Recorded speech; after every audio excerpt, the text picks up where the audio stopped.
വെറും 18 ഓവറിൽ പഞ്ചാബ് ഇന്ന് 261 റൺസ് ചേസ് ചെയ്തു. ലോക റെക്കോർഡ് പിറന്ന മത്സരമായിരുന്നു ഇന്നത്തേത്. ഇതുവരെ ഒരു T20 മാച്ചിൽ ഇത്രയും അധികം റൺസ് ഒരു ടീമും ചേസ് ചെയ്തിട്ടില്ല. ഇന്ന് പഞ്ചാബ് ജയിച്ചപ്പോൾ പോയിന്റ് ടേബിൾ അടിമുടി മാറിയിരിക്കുകയാണ്. ആരൊക്കെ പ്ലേ ഓഫിൽ എത്തുമെന്നതിന്റെ വ്യക്തമായ ചിത്രം പുറത്തു വന്നിരിക്കുകയാണ്. അപ്പോൾ 10 ടീമിന്റെയും ലേറ്റസ്റ്റ് പോയിന്റ് ടേബിളാണ് നമ്മൾ ഇന്നത്തെ വീഡിയോയിൽ നോക്കുന്നത്. ഇതുപോലത്തെ IPL ന്യൂസിന് വേണ്ടി ഈ ചാനൽ മറക്കാതെ സബ്സ്ക്രൈബ് ചെയ്യൂ. ഇന്നത്തെ മാച്ചിൽ കൊൽക്കത്ത തോറ്റപ്പോൾ അവർക്ക് പണിയായിരിക്കുകയാണ്. അവർക്ക് ഇപ്പോൾ 10 പോയിന്റ് മാത്രമേ ഉള്ളൂ. ഇനി അവർക്ക് 6 മാച്ച് ബാക്കിയുണ്ട്. ഇതിലെ 3 എണ്ണത്തിൽ ജയിക്കണം. അവർക്ക് ഇപ്പോൾ കാര്യങ്ങൾ റിസ്ക് ആയിരിക്കുകയാണ്. ഇതേ സമയം തന്നെ പഞ്ചാബ് ജയിച്ചപ്പോൾ അവർക്ക് 6 പോയിന്റ് ആയിട്ടുണ്ട്. അവർക്കിനി ഈസി ആയിട്ട് പ്ലേ ഓഫിലെത്താം. ഇന്നത്തെ പഞ്ചാബിന്റെ കളി അതുപോലെയായിരുന്നു. പഞ്ചാബ് ഇപ്പോൾ 8ാം സ്ഥാനത്താണ്. അവര് രണ്ടും കൽപ്പിച്ചാണ് വന്നിരിക്കുന്നത്. ഇന്ന് പഞ്ചാബ് ജയിച്ചപ്പോൾ മുംബൈ ഇന്ത്യൻസ് 9ാം സ്ഥാനത്തേക്ക് പിന്തള്ളപ്പെട്ടു.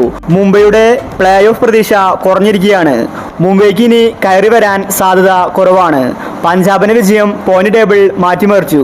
അതുപോലെ RCBയും പുറത്തായിരിക്കുകയാണ്. നിലവിലിപ്പോൾ സാധ്യതയുള്ളത് CSK, ഡൽഹി, ഗുജറാത്ത് ഈ 3 ടീമിനാണ്.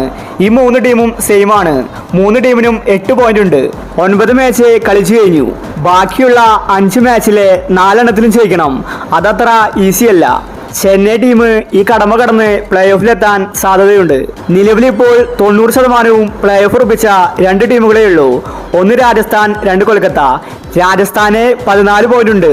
ഇനി വെറും ഒരു കളി ജയിച്ചാൽ രാജസ്ഥാൻ ഒഫീഷ്യലായിട്ട് പ്ലേ ഓഫിലെത്തും. 3ാം സ്ഥാനത്തും 4ാം സ്ഥാനത്തും SRHും ലക്നൌവും ഉണ്ട്. 2 ടീമിനും 10 പോയിന്റ് ഉണ്ട്. പ്ലേ ഓഫ് ചിത്രം ഇപ്പോൾ വ്യക്തമായിരിക്കുകയാണ്.